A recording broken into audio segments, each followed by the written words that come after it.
everybody. Welcome to Getting to Wisconsin Sports. I'm your host, John Jennings. And I'm your co-host, I guess it would be, Kenny Campbell. Yep. And right here, we're here to talk about anything Wisconsin sports, from the Bucks to the Brewers to the Packers to the Badgers to UWM, UW Green Bay. You name it, we talk about it. Yes, sir. Yes, sir. Yeah. Now, the subject for today's first show, this is going to really get us into how it started. And Kenny, it started with a Facebook comment thread, didn't it? Yeah, it started, on the Facebook comment thread. I was like, this might be podcast type material, because we actually went, it was like a 30 message thread on there. Yep, exactly. And we started by basically talking about Brandon Jennings, who we will get to later in the podcast, but we then delved into a conversation about Michael Redd and how he was a forgotten star with the Bucks, and he led the Bucks through some lean years. Yeah, of course. Yeah. That was like the down years of the Bucks, for sure. The ones that like the forgotten years of the Bucks, for sure. Before we got the new stadium. Yeah, before we got the new arena, before the Lazarine Edens took over the team and everything. So let's get into Michael Redd a little bit, shall we? So he started off draft pick in 2000, notoriously weak draft, but he was definitely a diamond in the rough. He was selected in the second round after his junior year at Ohio State. Didn't really play his first season. You might recall the first season was when the Bucks had the big three and they went to the Eastern Conference Finals against the Sixers. But then second season, he really came up a lot. He became a sixth man for them, averaged about 11 points a game, averaged a little over 11 points a game. That was a 01-02 season. And then his time came in 2002, 2003, an infamous Bucks trade, right, Kenny? Yes. That was when we got rid of Ray Allen. Yep. I mean, there were worst trades in NBA history. It was a terrible trade. But I mean, there's not much good to take from that at all. Let's just say. And that was definitely the start of the decline for those years. Was when after we lost in the Eastern Conference Finals. That was the big drop off. Is when Big Dog and everybody left out. When Ray Allen left out. That was the key moment I think it was a good thing for Michael Redd, though. Yeah, I mean, and that you spoke to my point there, because honestly, that was probably the only good thing that came with that trade. Was it opened the door for Michael Redd to be a star, and that happened very quickly. Because if you remember, the next year was his only All-Star appearance, 03-04. Gee, I didn't even know that. I didn't even realize that. So he had averaged a little over 20 points a game. He was averaging 21.7 points, 5 rebounds. That was his only All-Star appearance. And the Bucks that year were expected to be one of the worst teams in the East, but because of how well Redd played, and you remember TJ Ford before he had that bad neck injury. Yep. Because of how well those guys played, the Bucks, they proceeded to have a surprising 41-41 season. They ended up losing in the first round to the Pistons, who eventually won it that year. Yeah, and TJ Ford is another player that we'll eventually have to talk about, because one, he used to, I just see in my head the picture of him with the super big jersey. He looked like a child. And the shorts. And he looked like a child. But he's also one that I think that his potential got limited so much being on that roster, because I think he would have been a really good player. I remember him in college. He was a really good player in college. Yeah, quicker than almost anyone. He had quickness that would rival. I know most people would probably smack me for saying this, but would actually rival Allen Iverson. And that's the exact name I thought about when you said it. Mm-hmm. But see, it was that you're right about the fit on the roster, but also it was just that neck injury really limited him, though, because I think it was like a spinal fusion injury. I couldn't exactly remember all the details on an injury, but what I remember is it really limited his mobility from then on in his career, though. And the way he played, that definitely changed his game, because his game, like you said, it was predicated on him being quick and him being fast, and something like that can change your whole body. So, right. Yeah, but TJ Ford, another subject, another time. Let's get back to Michael Redd, who, he after that season, he was the one who kept the Bucks at least. I wouldn't say competitive, because they had a lot of losing seasons, but he kept them from being the worst team in the league. Let's just say that. And he may have kept the Bucks in Milwaukee too, because at that time they were talking. Well, Herb Cole was doing his best to keep him here, but it was a rough time that we could have lost our franchise for sure. Yeah, I mean, you remember if you remember, I mean, you think about it now with what they've been with the championships and Giannis and all that. It's crazy to think that not even 10 years ago there was a website called SaveOurBucks.com, and because this was right when Herb Cole was desperately looking for someone to buy the team. Yeah, He was getting old and he was tired and everything like that. But you know what's funny about that? Now that you mentioned that, you remember back in I think it was 03. There was an investment group led by Michael Jordan, of all people, who wanted to buy the Bucks. And if I remember correctly, Herb Cole would have come out pretty good from that. But the problem was, what would have happened, because he would have moved them immediately. Because Charlotte had just lost their team at that time to New Orleans, and then Charlotte, if you remember, got the Bobcats, who are now the Hornets again a couple years later. All right, so let me so I'm back looking at the years. So I'm back looking at the years for Michael Redd, and even though his only All-Star appearance was that year we were talking about, 03-04, the truth is his scoring averages went up the next 3 years, because 04-05 it was 23, 05-06 when they went to the playoffs and faced the Pistons again and lost in a gentleman's sweep again. Yeah, he averaged 25.4 that year. You know what's funny about that? The game they won, my dad and I went to it. Michael Redd dropped like 40 points in that game. And I think he needed to do that for the Bucks. So I'm looking at that team right now. We're talking about the 2003, 2014, or which year are we talking about? Just 05-06. We're at 05-06 right now. 05-06. Because I'm looking at the rosters from the Bucks there. Holy crap. It was a struggle. Dan Gadzuric playing center. Man. I looked on this roster and I saw Keith Van Horn, old Tony Kukoc, like, holy, I'm a couple years back. I'm in 2003 still, but I'm like, ooh, that was a struggle. Oh man, you could throw out a lot of dud names in there. You talk about like I said, Dan Gadzuric, of course, like you said, Tony Kukoc, Joe Smith. Man, that was just, man, like, who were, people knew who those guys were, but a lot of them were washed up vets. And that was the running theme during the Herb Cole era too.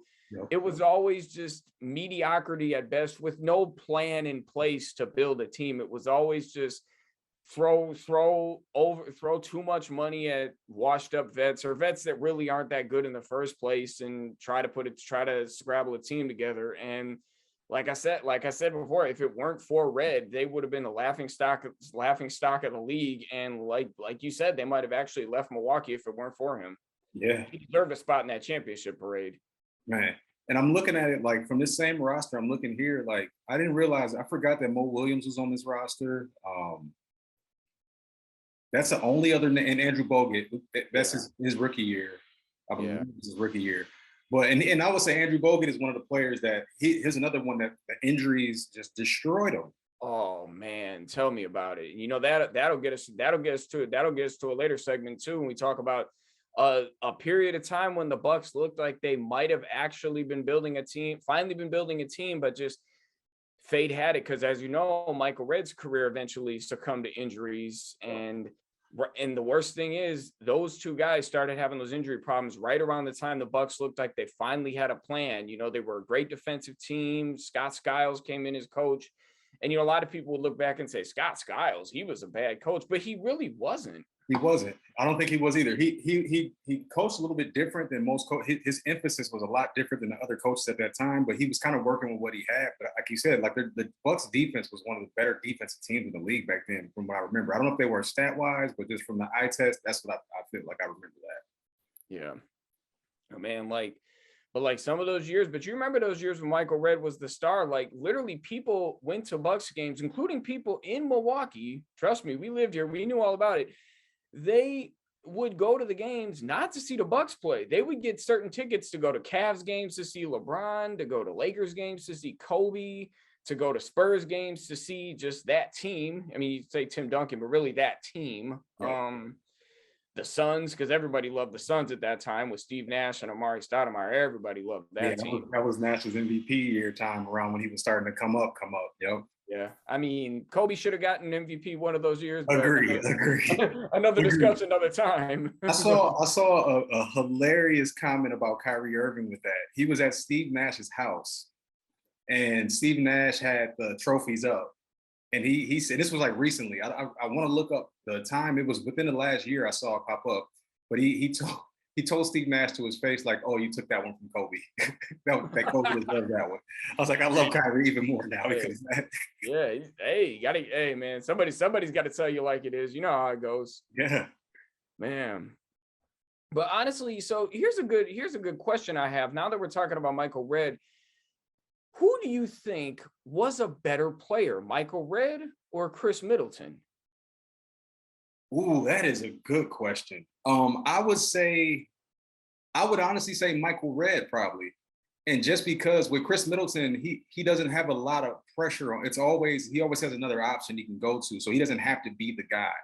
I don't know if Chris Middleton could be the guy on the team. He's a fantastic basketball player, all-star for sure. And him and Giannis coming in together and like building that bond. But without Giannis, is Chris Middleton still here? Not sure. He may have got traded before. And I don't know if he could carry that load like Michael Redd did. Because I was looking at the scoring totals, like you said, after that third year, it started increasing like 26 a game, 21 a game. So I don't know if Chris Middleton can actually do that for sustain. He's a guy that, in my opinion, will score 30 some games and then you'll get 11 from some games. Because I don't think he can do it every single night. And Michael Redd was an every night guy. Yeah, he was very much so. But see, that brings me to another question though, and that is, was he that way? Was Michael Redd more that way because he could be that way, or was it really just out of necessity because they didn't have that good of a team? Might be both. Yeah, I think it might be a little bit of both because he had the ultimate green light to where he can shoot the ball whenever he wanted to, and I think that shows with the point total just exponentially rising over those years. But I do think that I haven't seen it from Chris Middleton where he can sustain that and not go back to the playoff series where he'll disappear some games. And I've never seen Michael Redd when he was in his prime in those years of his prime where he actually would just disappear. And granted, like you said, he may not have been able to, or we might have lost by 40 points because we needed that 25 from him to even stay. They had a few games where they did. Yeah. But we needed that he needed that 25 points for the Bucks to even be competitive in those games. Yeah. And I don't know I would say skill wise overall, if I had to pick between the two, I would probably take Chris Middleton over Michael Redd. All around, yes. Yeah. But just straight as a scorer, I would probably go I think Michael Redd's probably one of the better shooters in Bucks history. Yeah, better. I'd say one of the best. Yeah. I would say it's pretty much just him and Ray Allen in that book for me. Yeah. Don't forget about Dale Ellis, but he only played with the team for like 2 years. Yeah, and then the Wisconsin Dales, Dale Curry, Steph's dad. Yeah, exactly. All right, so so let's get to that point we were talking about earlier with like the years where the Bucks were looking to be a competitive team, because that'll get us to our next segment, and that is where we talk about Brandon Jennings. Was he a bust, or was he in the wrong situation, or there's a lot of variables here. So let's start with Brandon Jennings. So he comes in 2009, 2010, and that was the year where the Bucks actually had a good season. They were 46-36, and it looked like they were finally building a team. They had Andrew Bogut before he got hurt that year, but unfortunately, Michael Redd was not a big part of that team. He only played 18 games that year, and that was when he really that was pretty much it for him, which is, gets to the point of how the Bucks finally had a team to build around that duo of Redd and Bogut, only for those two guys to start having injury problems. But Brandon Jennings, rookie, burst on the scene that year. What was that, like the 10th, 11th game? Really early in his rookie season, he dropped 55 points. Yep. And I'm looking, who was his coach for Brandon Jennings that year? Did Scott Skiles. We had Skiles again? And I think Scott Skiles is a little bit of the result of Brandon Jennings too, just because, again, like we said, the way that he coached, I don't think it was real conducive to the way that Brandon Jennings played. Because I think Brandon Jennings, if he would have been and we talked about it before, but would have been in a better situation, I think he would have been a career six-man, more like kind of Jamal Crawford type guy. Lou Williams, that's Lou Williams is that's a great comparison. I think it would have been a Lou Williams type guy because he's a guy that can score the basketball.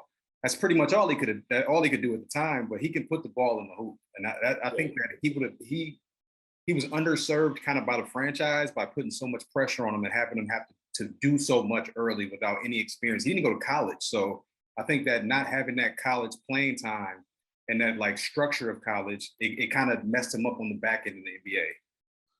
I can see that. I can see that. Another thing about that, I think he could have coexisted with Michael Redd in the backcourt. I really think he could have. One player you saw he could not coexist with was Monte Ellis. Yeah. He couldn't coexist with him. But if you had a chance to have a healthy team there, because you would have had Michael Redd, Andrew Bogut was healthy most of that year, but he had a bad injury at the end of the year that pretty much kind of messed him up for a lot of the rest of his career. He became a good role player with Golden State, if you remember. He was kind of a 5 points a game, dirty garbage big man, but he wasn't what he was, garbage work big man, but he wasn't what he was in Milwaukee. Yeah, he wasn't the number one pick back then. Like, he didn't play like a number one pick at that time, for sure. Yeah, he was, but that was the thing. Like, just, I think that injury really sapped him of some of his abilities. But see, that 2009, 2010 team, that team had a potential for a future. The only thing about that, though, is how much of a ceiling did they have? And the reason I asked that is because that was around the time the Celtics were still together with KG, Ray Allen, and Paul Pierce, and Rajon Rondo, of course, came up too. And then, of course, in that offseason, the Heat, the team that's known as the Heatles, LeBron, Wade, and Bosh, they formed. Yeah. So even if that team was healthy, I just don't see that team ever having a finals appearance in them. They would have been tough, but I think they would have been a team very similar to the Atlanta Hawks, like of the past couple of years, where they'll get and they can give some teams some fits in the playoffs, but at the end of the day, they can't win 4 games in a row against any of those, or 4 games period in the series against any of those dominant teams. They wouldn't have had a chance just because of the size, because Brandon Jennings being small hurt him a lot. He couldn't defend. And not just that, and it wasn't just small, like it wasn't just short, he was thin too. He was real thin. Like, and he never bulked up, which brought a question mark for me. And that was, sure, he came back to Milwaukee, he warmed up to the city, he was part of the championship parade and everything. He and Michael Redd both were. But what you remember at that time, he didn't really want to play here. And it could have been the system, or it could have just been that at that time he didn't really like Milwaukee, and then he maybe warmed up to it later after he left here. Because remember, after he left here, he didn't really get his wish. He wanted to go play in LA. I think he had a tweet saying LA, here we come, or something like that. But that never happened. He ended up playing in Detroit, which was an even worse situation than here, arguably. Sure. Yeah, when they tried to get Josh Smith to play small forward, I could laugh all day at that one. Yeah. And I think I agree with you on that. I think that he's starting to come back to Milwaukee. It's a little bit, I don't want to say opportunistic in that, but the Bucks in 6 thing kind of brought him back very much from that Heat series. But the big thing I think with him when he was here, he was too much into the party life. I know he was dating Tiana Taylor. He was in the party life. He was a celebrity in a small market, and I think that hurt him because he wasn't focused on basketball while he was here. And you can see later in his career, it kind of carried it throughout his career. I would say a good comparison is kind of Larry Sanders-ish, where like his main focus was not basketball. And I think if he focused in on basketball, because you see like somebody like Giannis, when he focused in on basketball, we saw Giannis's physical body change in the first 3 years of him being here. And I think that's the thing that he missed. Say it again? Giannis was a stick when he was a rookie. He was a child when he got here. He looked like a teenager. He was a teenager, I think, but he looked like a 14-year-old. And then the next 2 years, he was a grown man. That's a testament to his work ethic, but it's also that it was where his focus was. His focus was strictly on basketball, being here. And being in a smaller market, you especially a guy like Brandon Jennings coming in, I remember around those days when that was like the post-college days or in the college days of me coming back and forth and like still being out and being in like in the Milwaukee like club scene and like that, you would see him out more than any other Bucks player around. And whenever I saw him out downtown a couple times, and that's a problem. Like that's a major problem when your star or your potential star is out partying. I'm like, dude, you should be in the gym because we need you to be able to play basketball. Like I think he was brought more into the celebrity life of it. Yeah, that's true. And the truth is, and the thing is, you mentioned that, and I mentioned that LA here we come thing. There you go. I mean, you want to be a celebrity. That's where you got to play. I mean, because you play in Milwaukee, your celebrity potential only goes so far in a city in a blue collar city like Milwaukee. Exactly. And then we were a super small market at that time too. Like Still are, Giannis kind of despite raised our profile, but we were a super small market. It was really no difference between like us and like Detroit or like before like OKC or like that. It was like one of those super tiny markets where I think Milwaukee was the smallest market in the league at that time, really. see, and that's what I mean. Like you can't be like that, and you can't conduct yourself like that in a smaller market because one, you have the hugest spotlight in the world on you. So whatever he did here, everybody knew. Right. Yeah, exactly. And it was just, and the thing is, it just eventually didn't work out. The Bucks just weren't able to, they weren't able to gain any traction. You mentioned Larry Sanders. That was a good name too, because that was a player who really looked like he was the center of the future. But then honestly, that's kind of a dicey one to get into because it's like you never know what was going on in his head during that time. Obviously he got suspended for weed, but he also just lost his passion for basketball. And sometimes that happens in life. Like you could be doing something you love and you could be great at it, and then you're just like, I don't want to do this anymore. And I think that's what happened to him. And I think I saw also on the All the Smoke podcast. It was one of the podcasts of the NBA players. I think it was Steven Jackson's podcast. He talked about it, and Larry Sanders or somebody. He talked about it, and he talked about he felt like property and not like a person. And I can definitely see that from his angle because he got so much money, and as an organization, I would put a lot of responsibility on that guy. I'm going to pay him that amount of money he got paid in a smaller market. And so he said that was the main reason that he wanted to leave. He was like, because I couldn't, my kid's at the hospital, I got to go, and I get a call like, well, you have to be here at this certain time. And I think it's a kind of a mindset difference than like most NBA players now, or even around that time where like it was their job and that was their number one priority. I don't think basketball was Larry Sanders' number one priority, which is not good or not bad or good, or it's kind of indifferent in that. But it's just like you said, I think that may have led to him losing the love of the game because you saw the drop off. Right, exactly. And it was so dramatic. It was so drastic too. Cause that 2012-13 season, that was the last year that Ellis and Jennings were together. That was the year where Jennings made the proclamation, Bucks in 6, only to get swept by all double digits. But we knew that was going to happen. Yeah, it was hopeful taken by him. I'll give him that. It was definitely hopeful taken. Yeah, hey, you got to be a competitor.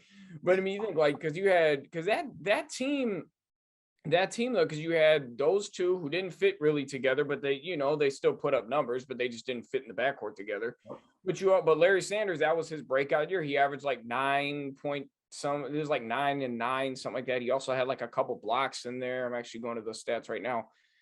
Yeah, he was. I remember Larry Sanders being that he was a true big man, where he legitimately held down the paint, and it freed up a lot of stuff for the guards because you can defend a lot tighter if you know you got a big guy behind you that's going to defend the basket like that.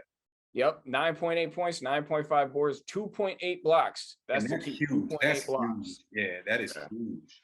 But after that, it just like and another thing was, who knows what's going through his head via the Bucks, because the Bucks, you remember that offseason they ripped apart their team. They Brandon Jennings was traded away. Monte Ellis they didn't resign him, and then they went 15-67 the next year. But they had the two gems on their team, which we know what happened. Middleton and Giannis, we know what happened. So yeah, which brings us to our final point of this podcast. I got a quick gem real quick that I'm just looking on here reading. Okay, I didn't know this, that we traded for Kwame Brown. So it said the Bucks we got him from Golden State. Wait, he was part of the. Wasn't he part of the? He was part of the Monte Ellis trade, wasn't he? Yep. And then the Bucks got rid of him. Yep, they did, which makes sense. But he may have been, because even going back, and we'll have to do a non-Buck segment on Kwame Brown, because I went back and I really looked at his career, and I would not call him a bust at this point. And only for number one pick, yes. For number one pick, yes. I will say that. For number one pick, yes. He underachieved number one pick. But if you look at his stat sheets, I know we're getting a little bit off topic, but if you look at his stats and his minutes played, it actually adds up a little bit to why his stats were so low. But we can keep going with that. But I was like, whoa, I forgot we got Kwame Brown and then we released him. Yeah, exactly. Yeah, he was just a throw-in piece in that trade. They really gave up a lot. They figured Andrew Bogut was the big man they needed, and they knew Stephen Curry was going to be the star. Yep. They had to choose, because Monte Ellis, you got to think about Monte Ellis. As good a player as he was, he only could really be a star on a bad team because it's just the way he played. He was never a guy you could build a championship team around. And the Warriors knew that, which is why they chose Stephen Curry, because they knew obviously what Steph Curry was going to be, and they were right. The pedigree from Steph, like I'm starting to see it more now in the NBA. You're almost. It's almost a guarantee that a guy that's dad played in the NBA for substantial amount of time is going to be the better option than a guy like Monte Ellis. Let me just say this real quick about Steph Curry. You remember, I think the Bucks said they didn't want him because of injury risk or something like that. I feel like I remember hearing that. So maybe I think it was the Bucks that said they wanted Monte Ellis instead of him. But that was bad Bucks management. That's why I'm so glad the new management came in. I'm so glad the new management came in because we made a lot of decisions. I'm looking at the Wikipedia for it, and we made a lot of decisions like that. Oh man, bringing in OJ Mayo, like even like stuff like that. I'm like that. Those were terrible decisions. And he was another guy that was just he was out too much in the city. He was too involved in Milwaukee and less about basketball. And he took partying to another level. Oh yeah. And his little brother played at Marquette, so he had both brothers playing here at the same time. Like that'll never go well. That'll never go well. And his brother never was that good of a player either. So at all. Yeah. So, but yeah. So we were talking about that 13-14 team and how bad it was, which brings me to our final segment of the podcast. That is that Bucks fans of today must appreciate the grind that it took to get to these glory days. And I'll let you get in on that one. Yeah, and I agree. And I'm just looking back as us talking today. We had a lot of I can see the bigger goal that they had, but they couldn't put it together. Even with like Ish Smith, Jabari Parker, like we had, because Jabari before the injury, Jabari was supposed to be the guy. Like coming out of Duke, Jabari was going to be the guy, and the Bucks organization started to put it together, but we could just never get over that hump. And I think the grind, and it's kind of a testament to Giannis, because Giannis, his work ethic, he brought a different work ethic to the Bucks organization, and it rubbed off on the rest of the players. It did, because I think he's a player that you have to work like him, or he's going to get you out of there. He has that power now, and he started to get that power a little bit early where like, hey, he can go to the top guy, the GM, like, hey, we got to get this guy out of here. He's not in the gym. And it's starting to show now. Kind of like MJ. Exactly. It's MJ, Kobe, all the greats do it. LeBron even does it. All the greats do it. LeBron's a little bit more lenient on that, but the greats, that's why I say Giannis is a great, because he's one that he sees it like, okay, no, if you're not going to be on my level, then you got to go. Because his goal is to win, and he brought his brothers in, which is awesome. I guarantee we'll get another Antetokounmpo real soon. I guarantee one more is going to come pretty soon here. Yeah, I think because Alex was the one that was like put in like the G League or something like that. I can't remember what it was, but and you mentioned like all those players like a Jabari Parker, Ish Smith. A big question, on the Parker point, do you think that Giannis and Jabari could have learned to coexist had Jabari not had all those injuries and they would have had more games on the court together? Or do you think those two there was just no way they could have ever coexisted because of their playing style? I think the playing styles like contradicted themselves with each other. I don't, because Jabari was like a Carmelo, if you remember. And Jabari was a true four. He was a true forward, true power forward. I don't think he was a small forward enough because he couldn't defend. He wasn't quick enough. He didn't have he's like the prototypical great college basketball player. Mm-hmm. Where like he's a true tweener for a big to like a small, but at the college level, he's not defending guys that are more athletic than him. He's typically the best athlete on the court, or one of the better athletes on the court. And at the NBA level, he couldn't defend. And I think that's kind of why he got hurt, because he was trying to overextend himself athletically. I mean, some bad luck in that too, which always happens. But especially with needs. Yeah, with needs, it's kind of like it's a crapshoot with some stuff like that. With Derrick Rose. Yeah. We have to. I know we're a Bucks podcast, but we have to do a podcast on Derrick Rose. I went back and I watched his MVP season. Holy crap! Yeah, honestly, I'll tell you something about Derrick Rose. Like I say, we'll talk about this in another podcast. But I got to make this comment. I've always said this to everyone.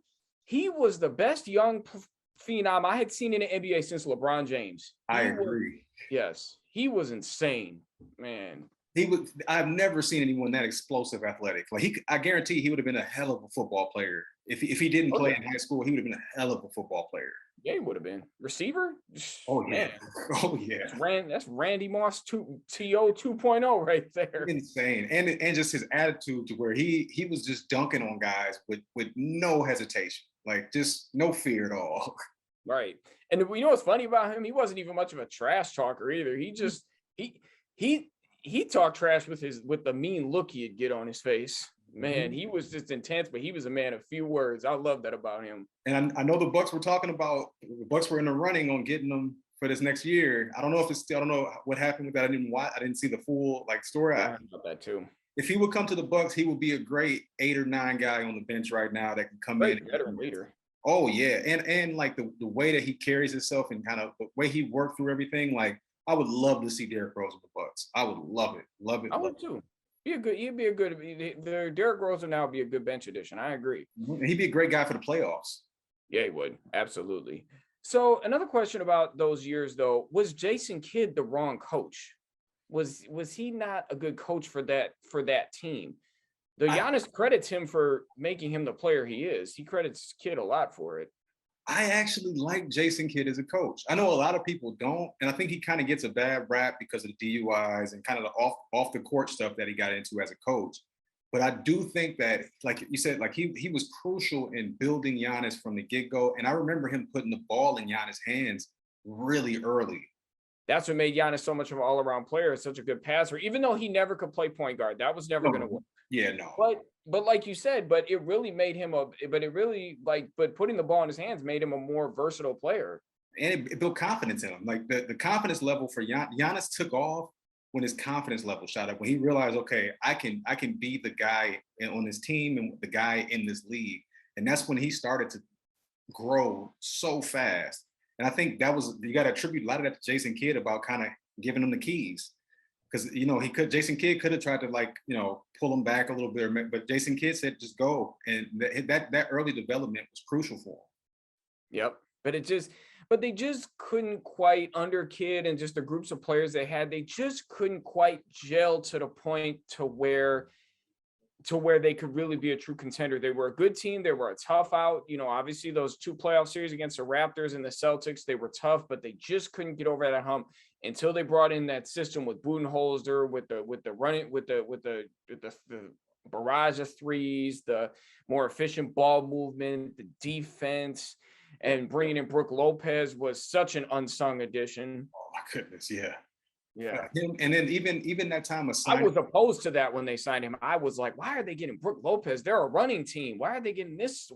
They're getting him? He's slow and lumbering, but he turned out to be the perfect fit. Yeah, and he stretched it at a 4, but he also would get in there and bang if need be. And then the Greg Monroe signing, and I think Malcolm Brogdon was really big in Giannis's development too.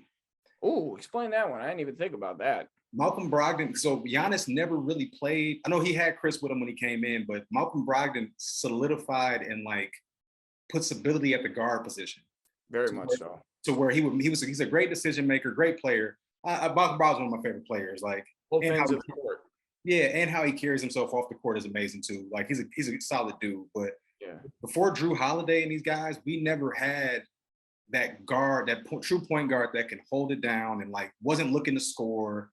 He was just a basketball player. And I think that Malcolm Brogdon playing his role he did, it was the perfect 1, 2, 3 punch with him, Middleton, and Giannis all together to grow together. I wish we could have kept them all with the money. I know the money wouldn't have added up. So plus they chose Bledsoe, which in hindsight was a mistake, but they chose Bledsoe over Brogdon. They had to make a choice. They chose Bledsoe. Shouldn't have, but what are you going to do? And I think at the time that was kind of a toss up. I would at the time when they made that decision, I would have went probably Brogdon in hindsight, like you said, but I think that it was kind of a toss up there where Bledsoe was supposed to be a lot better than he was. He was supposed to be one of those elite level point guards. He was supposed to be what Drew Holiday is now.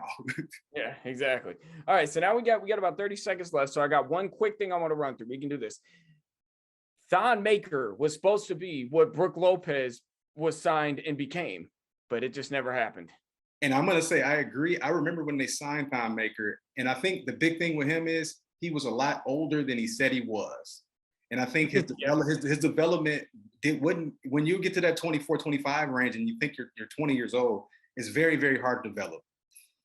All right. Yep. Exactly. All right. Well, out of time for today's show. We'll be on next week. I'm John Jennings. I'm Kenny Cams. All right. We are Peace. out.